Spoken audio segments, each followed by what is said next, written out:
right, guys, welcome to Ultimate Rebellion Podcast. We are excited to actually be on track with another podcast this week, unlike the last time where we were a good month between podcasts. Today, I'm really excited about, we have a guest joining us. As you can see, for those of you watching it on YouTube, everybody else that's listening to it, we'll get in, we'll introduce him here in a little bit. But as always, we have the producer, AJ, with us. How you doing? We appreciate the hell out of AJ. He's a stud. So even though he doesn't know how to load printer paper into a printer, It's he the still has digital some shit world figured now. out. Digital world. But okay, guys, for those of you, this is your first time listening. My name's Gabriel Tams. I've worn a lot of hats in my days, but recently, father of 3 boys, own a mobile mechanic business. Just started a shop to go with that, venturing out into a lot of other businesses, but excited as a hell to do this podcast. We're launching a t-shirt business. We're just trying to conquer the world. So this week, as everybody knows, for if your first time, we do rebel against something. We've talked about just pushing yourself forward, rebelling against your past self, rebelling against the government, ultimately rebelling against anything that holds you back from being a savage or being the ultimate version of yourself you can. Okay, so this week we are moving on to rebel against self-doubt. This is something that holds every one of us back. It affects us in our daily lives and will lead us either to our full potential or keep us from that full potential. We're going to go through, have some killer examples, and even talk about ways you can push yourself to do better, work through that self-doubt, and even measure that self-doubt.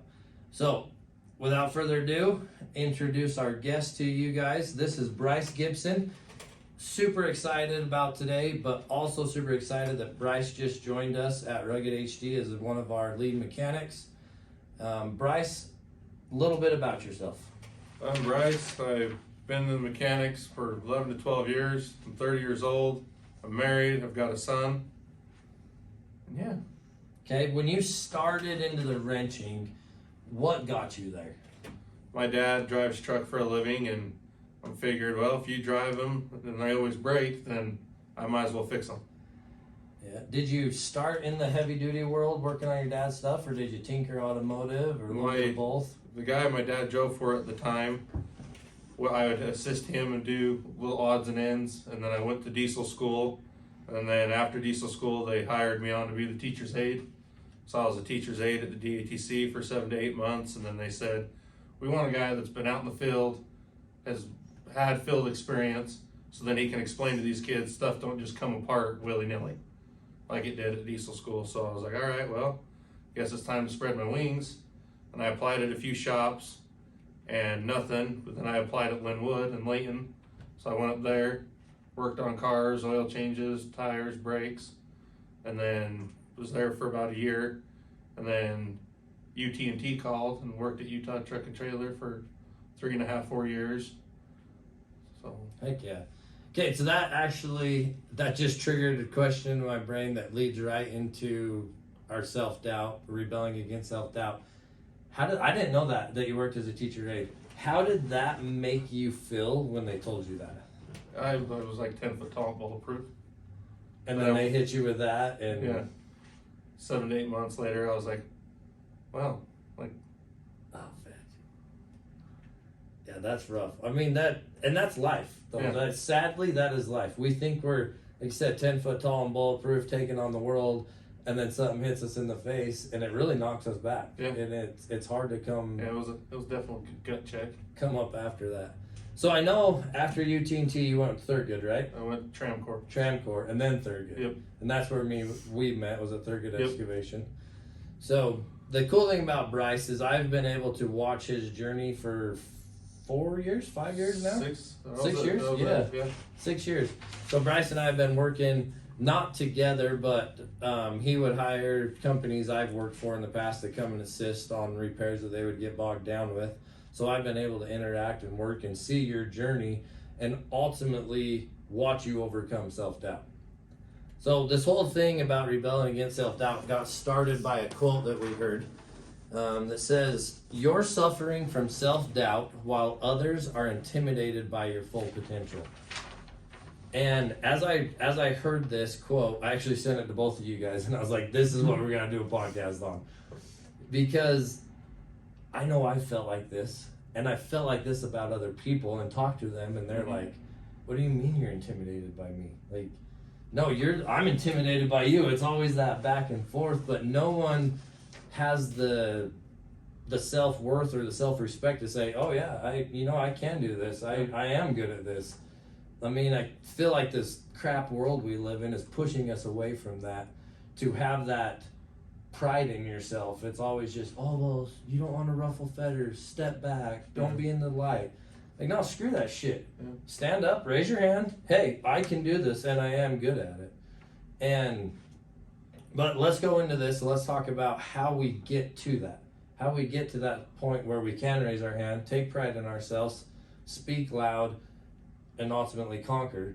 So, the first one that we talked about when we heard this quote was fear of striking out. Can you give us a little bit more how you felt on that? I've always had a lot of self-doubt to where like it would shut me down from doing like anything. Like I've always like all grown up, anything that was big or like out there would like I'm like, oh hey, like play safe, just pull the safe card, just do what you can, but don't like grow, because like you're fine, like you're getting by where you're at. No, and it's so true. There's in everything in life, we want to feel comfortable, but I mean, just as we talked about in the podcast, and we talked about in life, nothing comes that is good from being comfortable. No. I mean, we grow in stressful times. We grow in discomfort. We reach our full potential when we step out of that comfort zone. This reminds me of I can always think of a specific time. You would call me back and forth. We'd bounce repair ideas off each other, diagnostic ideas, and you called me with a truck that was having air problems. And it was like, "Dude, this truck's losing air. I don't know what it is." And right off the bat, it was like, "Okay, A, B, and C, air leaks, air compressor, air governor, all these things that affect the air." And I remember you were like, "Dude, I didn't even think to check those." And I was like, well, that's like go-to number one. Yeah. And then literally, it was like 2 weeks later, you called me and said, "Hey, I got a different truck having an air issue." And I was about to say, "Well, did you check A, B, and C?" And you cut me off and was like, "I already checked A, B, C, and D, and still have the same issue. Where do I go from here?" And I remember the feeling after I got out of that phone call. I was like, "Yeah, dude, hell yeah, he's getting it. Like, he's moving, he's growing, he's progressing." To push yourself and get out of that boundaries, that's so hard. With the excitement I know I felt on the phone when you did that. Do you remember that conversation? Yeah. Did you take, I guess this, like, did you take pride in that? Like, did that, being able to call and say, "I already checked this shit," like, how did that make you feel? I took pride in it, but I also like I've been trying to hold myself to a higher standard, so I don't get too like prideful. I try to just take little teeny victories, because I want to be at the point where I'm a go-to. Anybody can come to me and be the guy that gets questions asked. Yeah. The big questions like, "Hey, like what about this?" Or "I have this issue." I want guys to be able to call me like I would call you, and not have an issue being like, "Well, do this."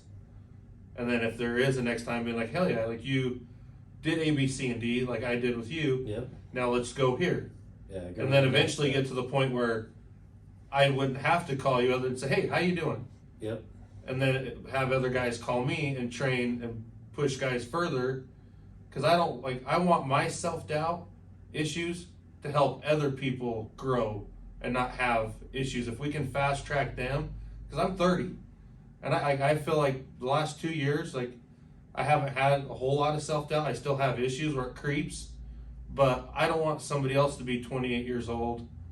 I'd rather nick it in the butt when they're 18, 20, so they're fast tracked even further forward than where I'm at. No, I absolutely love that that's where you went with that, because ultimately this is what we do. Especially if anybody ever brings their truck to Rugged, they're gonna see kids. Mhm. We have kids right out of school working on trucks that we are pushing. We're growing. These kids, just like you got a chance at Linwood. I want to be able to give those kids chances, but take all the knowledge we have combined and say, here you go. Don't make this mistake. Don't do this. Hey, we already figured this out. Jump to here. Like, if we can pass that knowledge on, how much better will they be as technicians when they're our age? AJ, how many times have I told you, if you stick with this, you'll be a hell of a mechanic if you can learn from our mistakes? Which that's what I love, is learning from you guys. And nothing is better than when a customer comes in, he's like, well, how old are you? And then you tell them, they're like, oh, I wouldn't have guessed that. But I've grown to that point because I watch what you guys do and I follow behind you. Yeah, and here, this is perfect. I'm going to have AJ put this up on the screen for those that are watching it. But I saw this picture and it's so powerful because it's a revolving circle. And it's how we learn in life is what this circle is. So at the first top of the circle, you have your question. As you come down, you're going to try one of those answers from that question. Let's back up. Okay, you got a revolving circle. Inside that circle, you have a couple different ones. First one is, hey, I have a question. That question is going to send you down to learn about something. As you learn about it, you're like, okay, I'm going to try this. So we'll use an example of an engine because that's our industry. Okay, I want to rebuild this engine. How do I do it? That's your question. How do I rebuild this engine? You're going to come in and say, okay, I'm going to look up specs from Cummins. I'm going to look up procedures. I'm going to do all this stuff, learn, ask questions from senior techs, do whatever, gain some knowledge. Then you're going to try it. At that point, we can either go two ways on our circle. And you're like, well, what, two ways on our circle? You can only go one way. No, you can make a quick inner circle. If you try and fail, you just learn again. And this is the part where people are like, well, I tried it and I failed. And now they're just stuck in the circle. Like, no, you have to learn from your mistake, try again. It might be 3 or 4 times that you take this inner circle before you get to the big circle where you try and succeed. Well, now you have knowledge. You tried it, you learned about it, you tried it, now we have knowledge because we have personal experience tied with or validation on things we've read or things we've heard for knowledge. We come down here, well, now we can share that knowledge and we can keep the cycle going. We can teach the younger generation. We can teach ourselves. We can teach those around us. This circle doesn't have to end with, hey, I tried it and I failed. No, we come down to where we keep trying and trying until we get this knowledge. We got it right. We figured it out. But now it's our obligation to share it and learn and grow with the people around us till we can come back, hit our next question, learn and grow and do it again. But if we don't have, or if we're stuck on self-doubt, once we hit fail, we just stop. And if we stop and never grow, man, I don't know. Some people, they might want to live there. I don't ever want to live there where I'm just consistent every day. I lived there too long. I want to push. I want to grind. Right here. I want to hustle, execute, and grind. This gets me to my goals that are reachable. If I don't do these things, yeah, I got a 9-to-5 job. Yeah, I made some money. What I do with my time, though. But without having pride in ourselves and overcoming our self-doubt, we're stuck in this circle of trying and failing and trying and failing, and we never push ourselves to get better. And I love this note that we made that talks about being self-aware. If we're just trying and failing and we don't realize that what we're doing, we have to be self-aware. We have to own our mistakes, use constructive criticism, and push ourselves out of that cycle. I mean, how many times do I yell at you, what's the definition of insanity? Do you remember? No. No? Trying the same thing over and over, expecting different results. Yeah. It's when I'm stuck on a truck and I don't come to you because I really want it to work out. That's when you come over and you yell at me for trying the same thing over and over. And Yep. I'm like, gosh, dang it, I knew this. Yep. I knew I should have came to you sooner. Yeah, and that's why we have to just like there are times in life where we're on our own. We have to figure it out by ourselves. We have to go. But dude, we have so many tools today. You're giving me a hard time about freaking it's the modern age, which is great. It is. We have so much free information at our fingertips. Most likely we can figure out something on our own. But if not, ask people around you. Get out of your comfort zone, make those questions or ask those questions, find out those answers, and you're going to be so much better off. Now, I think to really like push this and wrap it up, the last thing I want to talk about is how we can actually measure our personal growth. And that, if we can actually measure it, that is going to help us limit our self-doubt. So it's just like this quote that started it all. You're suffering from self-doubt while others are intimidated by your full potential. In business, we try and measure everything. We put numbers to it. We have our budget sheets, our P&Ls, our just constant, our efficiency charts. It's just, we got to have numbers. We got to have statistics. How do we move, grow, do better? But how do we do that to ourselves? How do we actually quantify or look at how we've grown to eliminate our self-doubt? And I thought about that last night as I was preparing for this, and I really thought the one way we can do that is journaling. If we write down where we are today, go back and look at it, I guarantee if we just did this for a week, you'd go back and go, holy crap, look what I've learned in a week. Look what I accomplished in a week. And it might be bad. You might be like, dude, I learned some crap about myself. Or I learned some somebody gave you some negative news, but how did you react to it? You can't say, okay, hey, I'm just going to stop I'm not going to have self-doubt anymore. It is a choice just like that. But how much easier would it be to make that choice if you can look back at your own notes you made about yourself and go, holy crap, I don't feel that way again. I don't do that stuff. I've moved, I've grown. And then at that point you're like, hey, I got this. Hey, look at this, I'm moving, I'm growing.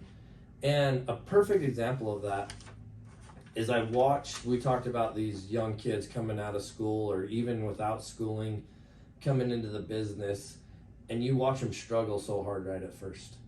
They're simple, that we think are simple tasks, kick their butts. I mean, bloody knuckles because they're learning like when a bolt's gonna break and the feel of all that. And then you get them 3 months down the road and they get some confidence and they're starting to get stuff done faster, and their attitude changes. Instead of like, oh man, I know I'm gonna go freaking get my hands busted up again, or I'm gonna fight this, and then it's like they get some confidence and they're like, hey, look how fast I did that, or hey, I got this done. Like that confidence they have in themselves, eliminating that self-doubt, and it's contagious. Yeah. Holy shit, it's contagious. Like it's like, okay, let's push them again. And it lightens up the whole shop. It really does. And if we can do that in our own lives, imagine that'll do at home with your family. Imagine that'll do with your group of friends you hang out with. Imagine what will that do to yourself when you're with yourself and your own thoughts? Yeah. Instead of the negative or the bad, it's like, man, I did good today. Like I changed my life. I changed somebody else's life. It's powerful. Every time, AJ, I freaking get all excited and start coughing. So, to wrap this up, guys, there's one thing I want to talk about. I know I talked about journaling being the last, but there's one more thing I want to talk about. And it's kind of like the warning we talked about being a savage 24/7. There's going to be times when you are rebelling against self-doubt and trying to find who you are, gain that confidence. Someone's going to tell you something negative. And here's the hard truth. It's going to be true. And it's going to suck, and it's going to taste like shit. You have to turn around and use that as fuel to push yourself better instead of taking it, chewing on it, going, oh man, someone called me fat. Well, you are. It's that brutal and it's that honest. You are. So what are you going to do about it? You going to start eating right? You going to start going to the gym? Or are you going to say, damn right, I am.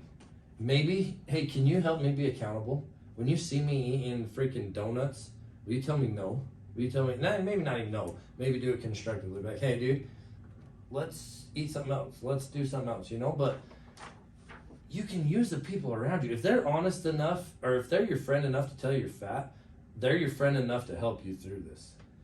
So this journey doesn't have to be by yourself, but you have to take that hard truth, you turn it around, use it as fuel, and grow on it. Because if not, dude, you're just sliding backwards. Like we talked about, if you're not growing, and I don't know, maybe that's not for everybody. And if it's not, great, have your 9-to-5 job, do what you want to do, and be happy with it. But for those of us that are trying to just be the best version of ourselves that can, we're gonna need those hard truths. But like I said, don't let them beat you down. Take it as fuel and push yourself on. I think a lot like with my self-doubt was like I would have people tell me like you're not gonna amount to nothing, you're not gonna amount to nothing, and I would take it to heart and I'd be like, all right, well I guess like I'm not gonna amount to nothing. But I feel like one day it finally clicked, and I think like being married, having a wife and son that look up to me, I was like, well it's gut check time. And the shop I previously worked at, mechanic got sick, was out, and I was a lone man. And it was either nut up or shut up. And I'm like, well, let's go full board. And there's a lot of trial and error. There was a lot of phone calls to you, but like through it all, it got to where phone calls were less and less and less. And I learned and I growed, and I feel like I've overcome my self-doubt like tremendously. I still have like little hiccups with it, but for the most part, I think having a son that looks up to me and a wife that like supports me and wants me to succeed, and also a family that like relies on me, made me go, okay, it's time to put the pedal to the metal. No, and I'm really glad you brought that up, because ultimately that's what led to us working together now. Because it was like, man, I'm like, dude, I haven't talked to Bryson in a couple of weeks. Call you up, hey, what are you doing? Oh, I'm freaking doing this. You're doing that? Yeah, and I just finished it. Dang, like 6 months ago, you wouldn't even tried to do that. And now you're just full blower into it, tackling it. And it's like, okay, like, check it out. He's pushing himself. He wants to. I guess for me, it was at that point, it was like I realized that you weren't playing mechanic, you are a mechanic. It's like, it doesn't matter, it's nuts and bolts. Whatever it is, we'll figure it out. And that ultimately was like, okay, yeah, we need to make this connection, make this move, and start working together. Because seeing that was powerful, and it reassured me that you were on this journey to do the best you can. You're going to help produce and learn and grow here, advance Rugged to the next level while helping the people around you as well. So for me, it was like, all right, no brainer. Let's do this. Let's make this happen. So, I mean, it's just another example of having confidence, rebelling against that self-doubt. It literally unlocks doors. It does. I mean, AJ and I were headed to meet with a guy for another business we're looking at.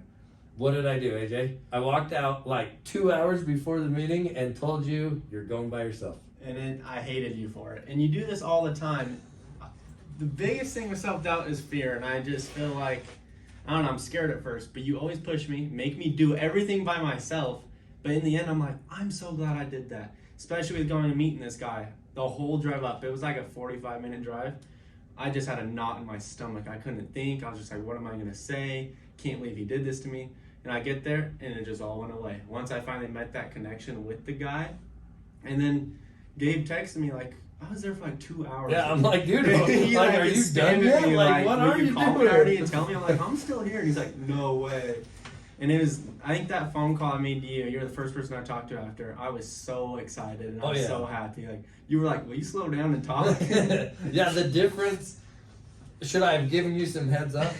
Yeah, I probably should, but I think at that point you would have talked me into coming with you. Mm-hmm. But it was like, no, you're gonna go on your own, sorry. And now, I mean, I remember you saying this to me. You're like, what other businesses do I need to go try and buy? Like, you were just like, dude, I got this. Like, and that's where I kind of think a lot of people don't even try. Like, they're like, oh, the fear, I might fail. It's kind of like the cows and the buffalo. Yeah. Buffalo will run towards a storm, and cows will run away. Yep. And like I heard that quote a few years, like 2 years ago, when I was having my issues with self-doubt, and I'm like, I don't want to be a fucking cow. Yeah, they're cool, they taste good, but I don't want to be the one that's always continually running. When I have a son that looks up to me, and I don't want him to be like always run from his problems. Yeah. Meet him head on, and blast through them. Yeah, we actually talked about it in our last podcast. Same thing. And it's true. You have to, if you're ever going to have confidence in yourself, you got to face what's in front of you, head on, give it a try. You get knocked down, so what? Like, I mean, I listen to these guys that I look up to, and I'm like, man, they got it made.